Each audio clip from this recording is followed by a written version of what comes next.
passe à l'analyse maintenant avec vous, Gauthier Rybinski. Gauthier, il y a donc cette libération d'otages, deuxième phase aujourd'hui. Une autre étape va suivre demain. La libération de ces hommes, ces prisonniers de guerre, ne signe pas pour autant le début de la paix ou de la fin de ce conflit? Oui, non, il ne signe pas la fin du conflit, et pour une raison simple, c'est que si ce conflit n'était dû qu'à justement des escarmouches ou une guerre finalement qui n'aurait aucun fondement, on pourrait dire oui, maintenant échangeons les prisonniers, ils sont là 307 en tout, de chaque côté. Bien, dans ce cas-là, on pourrait tout de suite tirer un trait sur cette guerre. Là, il y a quelque chose, si vous voulez, qui est évidemment de l'ordre de l'affectif et qui est important, c'est-à-dire que les personnes en question vont pouvoir souffler, vont pouvoir être libres et surtout échapper. Alors là, ça vaut surtout pour le côté russe.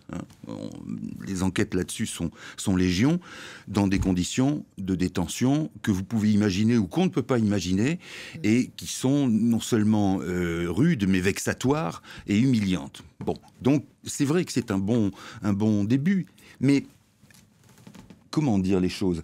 Le fait de se réjouir de ces libérations, de cet échange, ne doit pas nous empêcher de voir que cette guerre a des racines extrêmement profondes et qu'il ne s'agit pas, comme je viens de le dire, d'une opération qui aurait eu lieu après, par exemple, une conquête d'un territoire, mais qui était plutôt pour faire pression sur le voisin, plutôt que pour annexer ce territoire. Vous voyez ce que je veux dire ? Bon. Donc, de ce fait-là, il y a un empêchement majeur qui est celui, d'une part, et on va y revenir, qui est celui, d'une part, de la réelle du réel motif pour les Russes de cette guerre, qui est un motif à la fois, bien sûr, de conquête d'un territoire, mais parce que derrière, il y a l'idée que cette nation ukrainienne n'existe pas, qu'elle est inhérente ou intrinsèque à la nation russe, et que, de toute manière, c'est une façon de lutter contre l'Occident. Vous voyez qu'on est très loin de la libération et de l'échange de ces 307 otages. De chaque côté, donc 614 au total aujourd'hui. Voilà. Bien. Et donc, de ce fait-là, on est obligé de regarder les choses comme étant non seulement provisoire, mais aussi comme un écran de fumée. C'est-à-dire que peut-être on va aller plus loin, mais peut-être aussi que ces échanges de prisonniers ne seront finalement qu'une partie visible, et que le reste sera des négociations ou plus de négociations. D'ailleurs, on peut s'entendre sur des échanges de prisonniers sans négocier. Ça a déjà été le cas dans ce conflit. Et alors justement, pour aller plus loin et ces négociations, il y a eu une dernière session il y a une semaine en Turquie. C'était pourtant le président russe qui avait choisi la date, le lieu. Il n'y est finalement pas allé. Où est-ce qu'on en est dans la tentative de mettre fin à ce conflit, et qui, en réalité, ne veut pas de la fin de cette guerre? Vous avez une minute. Non, oui, c'est ça, merci. Je plaisante, mais parce que c'est un conflit complexe. Mais oui, mais parce que, si vous voulez, on dit les Ukrainiens, par exemple, ne veulent pas d'une paix. Si, mais pas n'importe laquelle. Alors, non seulement c'est une question de territoire, bien sûr. Quel pays admettrait de se voir amputé d'une portion de son territoire de la sorte, sans rien dire?